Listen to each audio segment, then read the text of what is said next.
Taoiseach, it's hard for many to understand why one of the Mother and Baby Home Commissioners participated in Oxford University seminar yesterday to discuss the Commission's report, but wouldn't come before the Oireachtas Committee. And I welcome and totally agree what you said, that there is no excuse for this.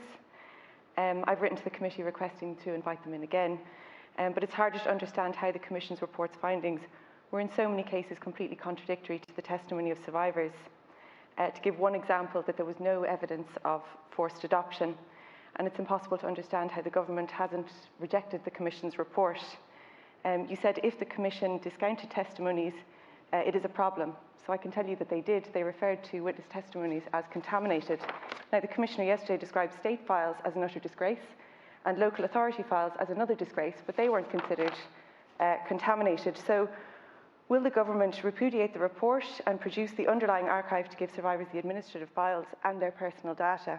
Thank you, Deputy. We need the dedicated archive, but crucially we need to repudiate the report. Survivors were denied fair procedures, and this report is rewriting people's lived experience and Irish history. Thank you.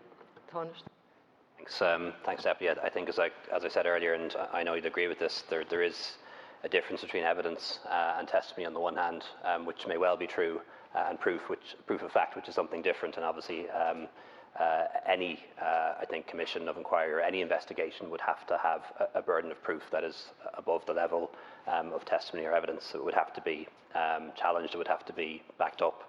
But I'm stating the obvious in that regard. I think we all know that, and we all appreciate that. I can really only repeat what I said earlier. I think it is now beyond time that the members of the Commission come forward, accept the invitation to appear before an Oireachtas committee, explain their report, answer the questions that you're legitimately asking here in this House. They're the ones who can best ask them as to how they came to the findings they did, what processes they followed, and also to meet with the survivors too. Thank you. I think all of that is no longer overdue. Thank you, Taoiseach. Solidarity, people before profit.